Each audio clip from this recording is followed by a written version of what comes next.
भाव भी बढ़ता जाता है। 15 साल पहले 70 रुपए का 50 किलो यूरिया था, अब 270 रुपए का 50 किलो। 15 साल पहले डीएपी 4 रुपए किलो था, अब 22 रुपए किलो।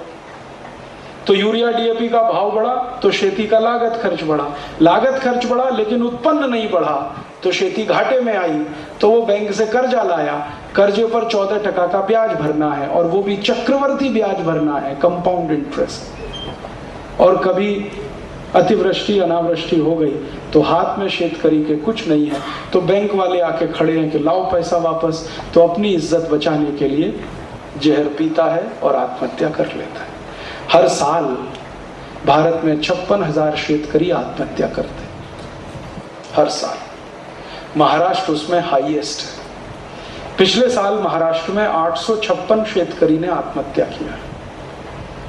आंध्र में लगभग 750 है, संपूर्ण भारत में 56,000, और इस साल भी यही हाल है।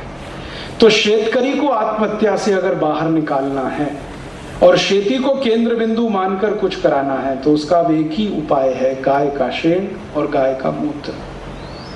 यूरिया डीएपी से खेती करके शेतकरी जिंदा नहीं रह सकता, क्योंकि यूरिया डीएपी से खेती करने से खर्चा इतना बढ़ता है।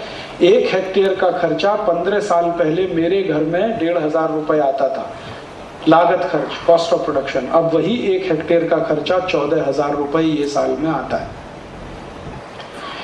1 हेक्टेयर में पहले मुझको 12 क्विंटल कापूस आती थी और 2500 रुपए क्विंटल के भाव में मैं बेचता था, तो मुझे लाभ होता था। अब इस साल 1 हेक्टेयर में 3-3.5 क्विंटल कापूस आई है और भाव उसको 1700 रुपए क्विंटल है। मेरे जैसे शेतकरी सिर पीट रहे हैं, अपना क्या करें। इसलिए हमने सुप्रीम कोर्ट को कहा कि अगर भारत के शेतकरी को आत्महत्या के दुष्चक्र से निकालना हो तो एक ही रास्ता है, गाय का शेण और गोमूत्र। क्योंकि 1 किलो शेण है तो 33 किलो खत बनता है, और गाय के शेण को उपयोग करें तो 1 एकड़ में 8 क्विंटल कापूस मिलता है। गाय के शेण को उपयोग करें तो 1 एकड़ में 25 क्विंटल गेहूं मिलता है। गाय के शेण का उपयोग करें तो 1 एकड़ में 70 से 80 टन ऊस मिलता है। गाय के शेण का उपयोग करें तो 1 एकड़ में 19 से 20 क्विंटल तुअर की दाल मिलती है। गाय का शेण उत्पन्न करें तो 1 एकड़ में रोज लगभग 50 से 60 किलो भाजी पाला टूटता है। गाय का शेण उपयोग करें तो 1 एकड़ में 33 क्विंटल धान आता है। माने हर चीज पीक ज्यादा लेना हो तो गाय का शेण है, क्योंकि गाय के शेण में वो सभी माइक्रो न्यूट्रिएंट्स हैं जो भूमि को चाहिए। यूरिया डीएपी में सिर्फ 3 है, नाइट्रोजन, फास्फोरस, पोटाश। गाय के शेण में 17 है। तो ये बात समझ में आ गई कोर्ट को। फिर उन्होंने एक्सपर्ट्स को बुलाया, एक्सपर्ट्स ने भी कहा कि यही बात है। तो फिर डिसीजन देने में उन्होंने देर नहीं किया और ये डिसीजन आ गया। अब डिसीजन ये कहता है, जजमेंट ये है कि गाय का कत्ल नहीं होना चाहिए। और दूसरा जजमेंट का पार्ट है कि भारत की सभी राज्यों की सरकार को इसकी जिम्मेदारी लेनी है कि उनके राज्य में गाय का कत्ल नहीं हो। और जजमेंट का तीसरा पार्ट है कि भारत का हर नागरिक, जिसको संविधान से अधिकार है नागरिकता का, अब उसकी जवाबदारी है कि वो गोरक्षा करे।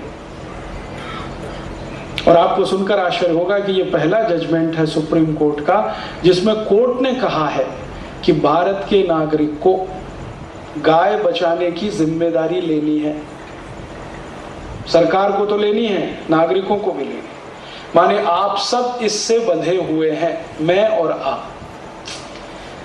अब मैं आपसे कहने आया हूं वो ये कि जजमेंट तो आ गया है, आपको गाय बचानी है, मुझे भी गाय बचानी है।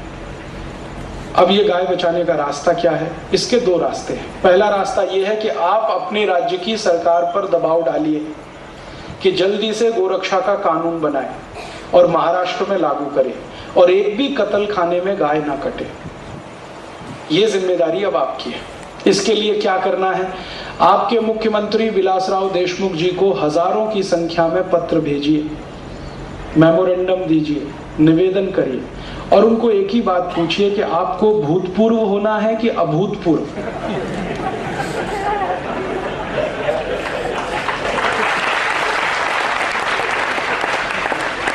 अगर आप भूतपूर्व होना चाहते हैं तो गो हत्या चालू रखिए, हम आपको भूतपूर्व बना देते हैं अभी थोड़े दिन में। और अगर अभूतपूर्व होना चाहते हैं तो गो रक्षा का कानून पारित कर दीजिए विधानसभा। और महाराष्ट्र में ये आसानी से होगा। क्यों? क्योंकि महाराष्ट्र को तो विधानसभा में पारित